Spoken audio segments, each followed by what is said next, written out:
लेकिन हाफिज़ साहब अपनी वीडियोस में प्राइम एक्सबीटी को बहुत ज़्यादा प्रमोट करते हुए नज़र आते हैं। बल्कि इंडिया में ये प्लेटफॉर्म जो है 2025 से बैन है, बल्कि उसको ब्लैक लिस्ट कर दिया गया है। यहाँ पर पब्लिक मनी इन्वॉल्व हो जाती है और कंज्यूमर प्रोटेक्शन बहुत ज़रूरी है, जो कि सिर्फ लाइसेंस के थ्रू ही अचीव हो सकती है। तो बग़ैर इन्वेस्टमेंट एडवाइज़र के लाइसेंस के अगर कोई एडवाइस कर रहा है तो ये गैर कानूनी भी होता है, इसमें जुर्माना भी हो सकता है और जेल भी हो सकती है। अगर इन्वेस्टमेंट एडवाइज़र्स एक्ट के सेक्शन 203 और 206 को पढ़ा जाए तो उससे पता चलता है कि हाफिज़ साहब की जो प्रैक्टिसेस हैं वो क्यों क्वेश्चनेबल है।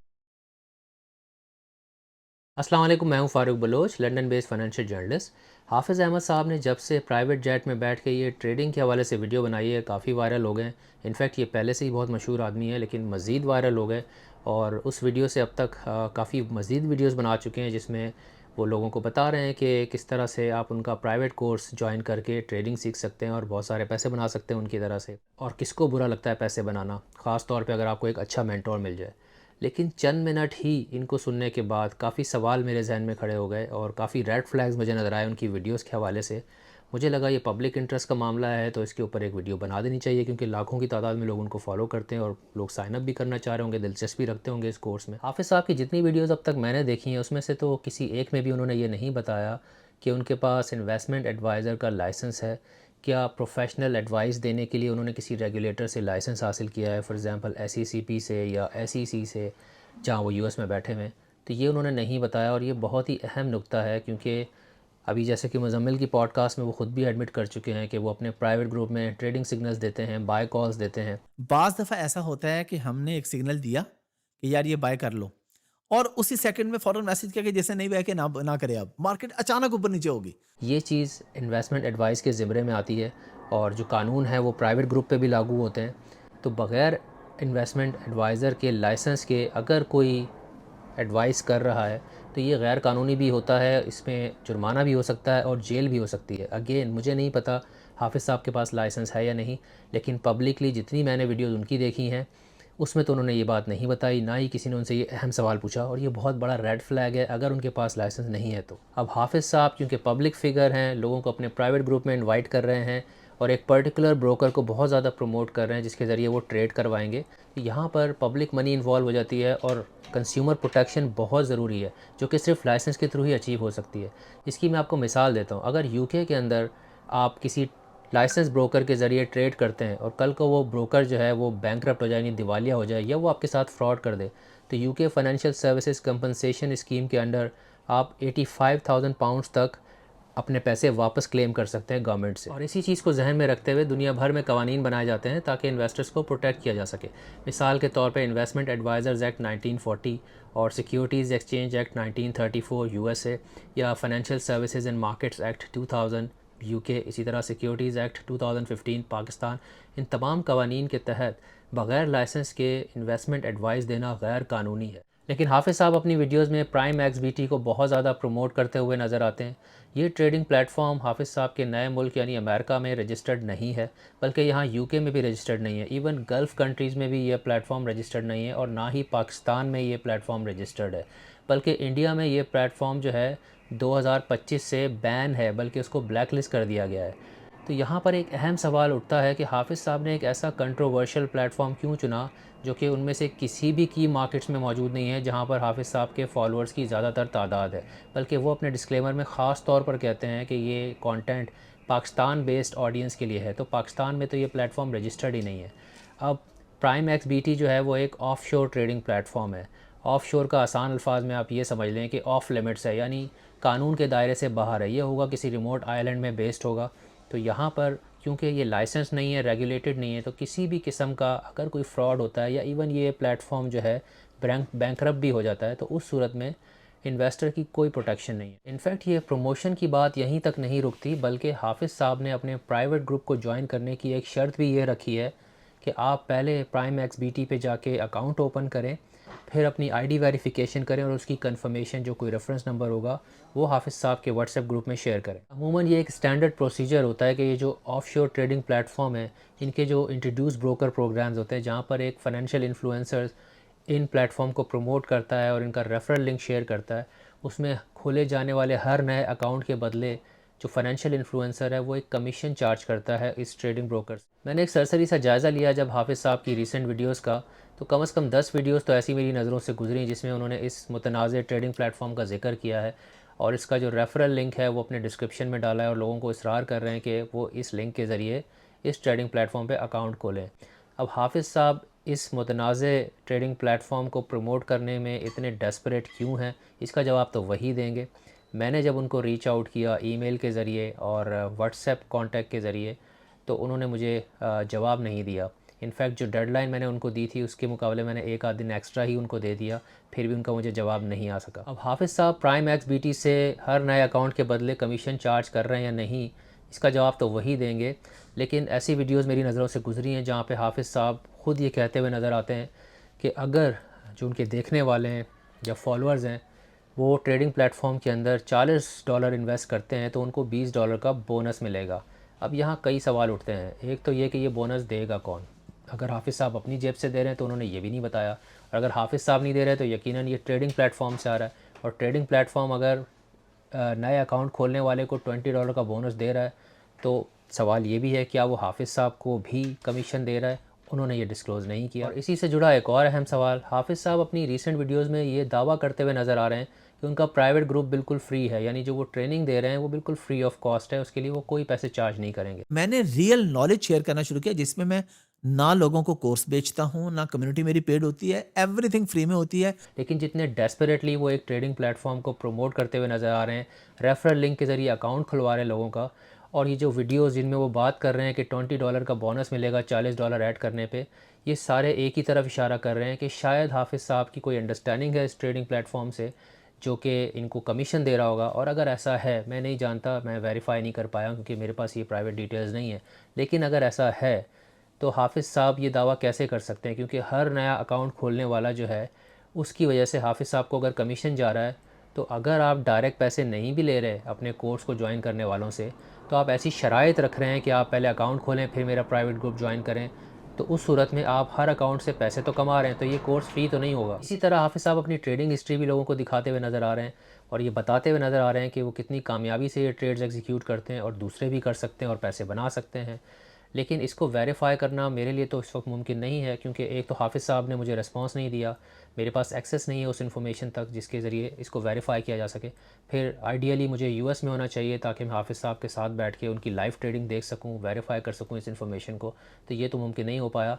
लेकिन मैंने ऐसी रिपोर्ट ज़रूर देखी हैं जहाँ पर जो कुछ लोग जो ट्रेडिंग में इन्वॉल्व हैं उन्होंने बेसिकली ये बात कही है कि ये सिमुलेटेड ट्रेड्स हैं, डेमो अकाउंट्स के ज़रिए की गई हैं। इनफैक्ट अगर हम सिंपल वर्ड्स में कहें तो ये फ़ेक ट्रेड्स हैं। अगेन मैं वेरीफाई नहीं कर पाया, आई डोंट नो कौन सही कह रहा है। अगर इन्वेस्टमेंट एडवाइज़र्स एक्ट के सेक्शन 203 और 206 को पढ़ा जाए तो उससे पता चलता है कि हाफिज़ साहब की जो प्रैक्टिसेस हैं वो क्यों क्वेश्चनेबल है। इस कानून के मुताबिक इन्वेस्टमेंट एडवाइज़र से उम्मीद की जाती है कि वो ड्यूटी ऑफ केयर शो करेगा, ट्रांसपेरेंसी शो करेगा, लॉयल्टी शो करेगा अपने क्लाइंट्स के साथ, अपने फॉलोअर्स के साथ। लेकिन अगर हाफिज़ साहब ने जो स्क्रीनशॉट शेयर किए हैं वो फ़ेक हैं तो ये वायलेशन है इस एक्ट की। अगर वो कोई कमीशन चार्ज कर रहे हैं डिस्ट्रीब्यूशन लिंक के ज़रिए किसी ब्रोकर के, तो वो भी वायलेशन है इस लॉ की। इसी तरह अगर वो किसी डिसेप्टिव प्रैक्टिस में इन्वॉल्व है तो ये भी वायलेशन है इस लॉ की। अगर ट्रेडिंग सिग्नल्स या फ्री ट्रेडिंग कोर्स को इंसेंटिव के तौर पे यूज़ किया जाए किसी को एक ख़ास ब्रोकर को ज्वाइन करवाने के लिए, और ऐसे ब्रोकर को जो ऑफ शोर है, जो ऑफ लिमिट्स है, तो ये भी गैर कानूनी होगा। खैर ये तो कानून की बात होगी, क्योंकि अगर किसी के पास प्रोफेशनल लाइसेंस ही नहीं है इन्वेस्टमेंट एडवाइजरी के लिए तो ये तो गैर कानूनी होता है, बहस यहीं ख़त्म हो जाती है, आगे तो कोई सवाल बनता ही नहीं है। लेकिन फिर भी एथिकल ग्राउंड्स पे भी देखा जाए तो जो सबसे बड़ा एथिकल क्वेश्चन है, और ना सिर्फ हाफिज़ अहमद साहब के लिए बल्कि किसी भी फाइनेंशियल इन्फ्लुएंसर के लिए जिसके लाखों में फॉलोअर्स हैं, और हम सब जानते हैं कौन से बड़े बड़े पाकिस्तान में नाम हैं जो लोगों को ट्रेडिंग की तरफ और इस तरह की स्पेकुलेटिव मार्केट्स की तरफ लेके जाते हैं। अगर आप अपने लाखों फॉलोअर्स को ट्रेडिंग जैसी highly risky, highly speculative market पे ले जा रहे हैं और सारा रिस्क उन पे ट्रांसफ़र कर रहे हैं जिनकी शायद सेविंग्स भी बहुत कम है और उन लोगों के पास नॉलेज भी नहीं है ट्रेडिंग की, जभी तो वो आपका कोर्स साइन अप कर रहे हैं, और दूसरी तरफ आप डायरेक्टली उनसे फ़ीस कमा रहे हैं या तो कोर्स के ज़रिए या फिर किसी ऑफशोर ब्रोकर के रेफरल लिंक जो है उनको प्रमोट करके कमीशन के ज़रिए पैसे कमा रहे हैं। तो एक तरफ ख़ुद तो आप एक गारंटीड, स्टेडी और रिस्क फ्री इनकम सिक्योर कर रहे हैं, लेकिन जो दूसरे लोग हैं जो वल्नरेबल हैं, आपके फॉलोअर्स और पोटेंशियल इन्वेस्टर्स, उन पर आप सारा रिस्क ट्रांसफ़र कर रहे हैं कि भाई तुम ट्रेडिंग में रिस्क ले लो। तो ये कैसे एथिकली सही हो सकता है, ख़ास तौर पे अगर आपकी जो इनकम है कोर्सेज़ से और जो ब्रोकर के लिंक्स हैं उनको प्रमोट करके कमीशन के ज़रिए वो इतनी ज़्यादा है कि आपकी ट्रेडिंग इनकम भी इतनी नहीं है। तो ये कैसे एथिकली सही लगता है कि सारा रिस्क आप उन पे ट्रांसफ़र कर रहे हैं और ख़ुद आप रिस्क फ्री और स्टडी इनकम कमा रहे हैं। अब अगर हाफ़िज़ साहब का आप डिस्क्लेमर चेक करें तो आपको बहुत ज़्यादा तज़ाद, बहुत ज़्यादा कंट्रडिक्शंस नज़र आती हैं। मिसाल के तौर पे वो ये कहते हैं कि ये फ़ाइनेंशियल एडवाइस नहीं है, लेकिन वो सिग्नल शेयर कर रहे हैं। फिर वो ये भी कहते हैं कि लॉस या प्रॉफ़िट की ज़िम्मेदारी उनकी नहीं है। इसी तरह जो भी ट्रेडिंग प्लेटफॉर्म मेंशन किया जा रहा है उसको अपने रिस्क पे इस्तेमाल करें, और दूसरी तरफ आप एक ट्रेडिंग प्लेटफॉर्म को बहुत ज़्यादा प्रमोट भी कर रहे हैं, उनका लिंक दे के उससे अकाउंट भी खुलवा रहे हैं, और वो भी ऐसा प्लेटफॉर्म जो कि ऑफ शोर है, ऑफ लिमिट है, यानी कानून के दायरे में आता ही नहीं है। आगे वो ये भी कहते हैं कि उनका कंटेंट ख़ास तौर पे पाकिस्तान बेस्ड इन्वेस्टर्स के लिए या फॉलोअर्स के लिए। अब ये डाउट्स क्रिएट करता है क्योंकि आप ख़ुद यूएस में बैठे हुए हैं, तो वहाँ का जो डायस्पोरा है, जो उर्दू स्पीकिंग ओवरसीज़ पाकिस्तानीज़ हैं, वो तो आपकी मेन मार्केट होना चाहिए क्योंकि वो लोग डॉलर में कमाते हैं, उनके पास पैसे भी ज़्यादा हैं। तो अगर आप एक्सपर्ट हैं तो पहले उनको रीच आउट करना चाहिए। यहाँ यूके में लोगों को रीच आउट करना चाहिए, बहुत पाकिस्तानी यहाँ पे। तो ख़ास तौर पे पाकिस्तान बेस्ड व्यूअर्स को क्यों रीच आउट कर रहे हैं? खुद आप यूएस में बैठे हुए हैं, प्लस जो ब्रोकर आप जिसका लिंक शेयर कर रहे हैं वो ऑफ शोर है। तो पाकिस्तान बेस्ड इन्वेस्टर की क्या प्रोटेक्शन है यहाँ पर? It's a full time job, आपको बहुत एक्टिवली मैनेज करना पड़ता है अपनी इन्वेस्टमेंट को। ये पैसिव इनकम की तरह नहीं है कि आपने एक इंडेक्स बेस्ड ईटीएफ में या म्यूचुअल फंड में पैसे डाल दिए, अब आप सो जाओ, 5 साल बाद देखोगे क्या होगा, तो ज़्यादातर प्रॉफिट ही होगा। ये एक्टिव इनकम में आता है जो कि रिटेल इन्वेस्टर के लिए सूटेबल ही नहीं। अच्छा, इसमें तो कोई शक नहीं है कि हाफिज़ साहब काफ़ी मशहूर आदमी है, एक बहुत पॉपुलर पॉडकास्ट भी चलाते हैं जिस पे बड़े बड़े स्टार्स आ चुके हैं, बड़े बड़े सेलिब्रिटीज़ और बड़े बड़े नाम उस पॉडकास्ट पे आ चुके हैं। लेकिन इससे कहीं भी हाफिज़ साहब की एज़ एन एक्सपर्ट ट्रेडर या इन्वेस्टमेंट एडवाइज़र क्रेडिबिलिटी इस्टेब्लिश नहीं होती। B4U ट्रेडिंग एक बहुत बड़ा स्कैम था, शायद पाकिस्तान की हिस्ट्री का सबसे बड़ा स्कैम था। उस पर मैंने एक इन्वेस्टिगेटिव रिपोर्ट की थी, किसी ने नहीं देखी तो मैं उसका लिंक शेयर कर लूँगा। वो मैंने बहुत डिटेल में इन्वेस्टिगेशन की थी। तो वो से उसके जो फाउंडर थे, जो मेन साहब थे जो उसको चला रहे थे, सैफुर रहमान साहब, उनकी तो तस्वीरें इमरान खान साहब के साथ थी, फॉर्मर प्राइम मिनिस्टर के साथ।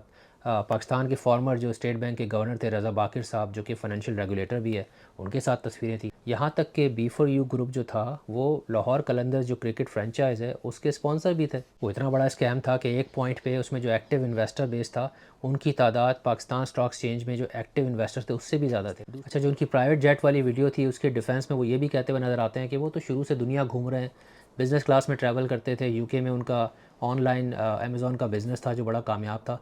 प्राइवेट जेट में या अमेरिका में अभी आया हूँ साल 2 साल पहले। मेरी पर्सनल प्रोफाइल पे लोग चले जाएं, पेज पे नहीं, पर्सनल प्रोफाइल पे। और देखें 2015 में मैंने कहाँ की तस्वीरें लगाई थी। 2016-17 में मैं बिज़नेस क्लास में ट्रैवल कर रहा था, थाईलैंड, मलेशिया, चाइना। मैं चाइना कोई बंदा 2015-16 में क्यों गया था? आप 10 साल, इसका मतलब आप 10 साल से गेम में कर रहे हैं। आप यही समझ लें। दूसरी तरफ वो ये कहते हैं कि वो 10,000 पाउंड पर मंथ पार्टनरशिप में प्रॉफिट में कमा रहे थे इससे, इसलिए वो दुनिया घूम रहे थे। तो वैसे तो बहुत ज़्यादा फाइलिंग हिस्ट्री नहीं है इस कंपनी की, लेकिन एक 2015 के आपको बैलेंस शीट नज़र आती है। अगर आप उस पर नज़र डालें तो वहाँ पर जो अमाउंट ओड टू क्रेडिटर, जो उधार इनके ऊपर था, वो 19,250 पाउंड था तकरीबन। एसेट्स बता रहा था 18,000 पाउंड के तकरीबन, जिसमें 7,500 कैश भी था, यानी नेगेटिव 1,300 पाउंड्स के एसेट्स, यानी इसको आप लॉस कह सकते हैं। और ये जो बैलेंस शीट है ये एक बैंकरप्ट कंपनी की बैलेंस शीट नज़र आ रही है, और बैलेंस शीट जो है वो एक कंपनी की फ़ाइनेंशियल हेल्थ बताती है। तो एक कामयाब बिज़नेस जिस पे इनकम लेकर आप दुनिया घूम रहे हैं, बिज़नेस क्लास में ट्रैवल कर रहे हैं, उसकी बैलेंस शीट तो ऐसी नहीं होती। हाँ, यूके में रहने वालों के लिए, यूरोप में रहने वालों के लिए कि एक मुल्क से दूसरे मुल्क जाना, इसको स्टेटस सिंबल नहीं समझा जाता। ये नहीं प्रूफ करता कि आप बहुत अमीर हैं या आप बहुत ज़्यादा पैसे कमा रहे हैं। बल्कि मैं आपको अपनी मिसाल देता हूँ। मैं स्टूडेंट था 2009 और 10 में यूएस में, और 1 रुपया भी नहीं कमाता था, मुझे सिर्फ स्टाइपेंड मिलता था, उसमें से चंद सौ डॉलर में बचाता था। उसके बावजूद मैंने न्यूयॉर्क सिटी घूम लिया, शिकागो घूम लिया, यूएस के मैंने काफ़ी शहर घूमे, बल्कि मैं उन्हीं सेविंग्स पे यूरोप तक गया था, जर्मनी गया, स्पेन गया। उसका ये मतलब नहीं मैं अमीर हूँ, मैं तो कमाता ही नहीं था भाई, मैं तो स्टूडेंट था। यहाँ पे बहुत नॉर्मल बात है, यहाँ पे स्टूडेंट जो यूके में आते हैं वो स्पेन, जर्मनी वगैरह घूमने जा रहे हैं वीज़ा लेके, इसी तरह जो वहाँ पर आए हुए होते हैं वो यूके आ जाते हैं। ये बहुत नॉर्मल समझा जाता है यहाँ पे, ये कोई सोशल क्लास को नहीं प्रूव करता, ये स्टेटस सिंबल नहीं समझा जाता। इनफैक्ट लाइफस्टाइल के बारे में फ्लैक्स करना, यानी शो ऑफ करना कि प्राइवेट जेट में ट्रैवल कर रहे हैं, एक्जॉटिक कार्स हैं आपके पास, बड़े बड़े घर हैं प्राइवेट पूल्स के साथ, प्राइवेट यार्ड है आपके पास, और ये सारी चीज़ें दिखा के प्राइवेट ग्रुप में लोगों को ज्वाइन करवाना कि भाई मैं अमीर बनाऊँ तुम भी बन जाओ, ये सारी जो प्रैक्टिसेस हैं ये स्कैमर्स यूज़ करते हैं अब हाफिज़ साहब क्यों कर रहे हैं ऐसी प्रैक्टिसेस यूज़ जो ऑलरेडी कंट्रोवर्शियल हैं, ये जवाब भी वही दे सकते हैं। जनरल अवेयरनेस के लिए बता दूं कि जो यूके का फाइनेंशियल रेगुलेटर है, फाइनेंशियल कंडक्ट अथॉरिटी, वो एक क्रैकडाउन को लीड कर रहा है 16 और फाइनेंशियल रेगुलेटर्स के साथ इल्लीगल फाइनेंशियल इन्फ्लुएंसर्स के ख़िलाफ़। ये वो फाइनेंशियल इन्फ्लुएंसर्स हैं जो अपनी लाइफस्टाइल को यूज़ करते हैं और इल्लीगली प्राइवेट ग्रुप्स के अंदर इन्वेस्टमेंट एडवाइस देते हैं बग़ैर किसी लाइसेंस के। बल्कि FCA सोशल मीडिया प्लेटफॉर्म्स के ऊपर भी प्रेशर डाल रहा है कि उन तमाम फाइनेंशियल इन्फ्लुएंसर्स के ख़िलाफ़ सख्त से सख्त एक्शन लें जो अपने सोशल मीडिया प्लेटफॉर्म्स को यूज़ करते हैं जहाँ पे लाखों फॉलोअर्स हैं और उनको वो अपनी लाइफस्टाइल के बारे में बता के और इल्लीगली फाइनेंशियल प्रोडक्ट्स को प्रमोट करते हैं और प्राइवेट ग्रुप्स ज्वाइन करवाते हैं। बहरहाल वीडियो बहुत लंबी हो गई, लेकिन ये चंद सवाल थे, रेड फ्लैग्स थे जो मुझे नज़र आए सिर्फ चंद मिनट्स की वीडियो देखने के बाद। तो मुझे लगा लार्जर पब्लिक इंटरेस्ट में इसको बेसिकली शेयर करना चाहिए लोगों के साथ। लेकिन अगर मैं ज़्यादा तफसील से देखता तो शायद मुझे और बहुत सारी चीज़ें मिल जाती, लेकिन इतना वक्त मेरे पास है नहीं, मैं वीकेंड पे ही कुछ घंटे दे पाया इसको।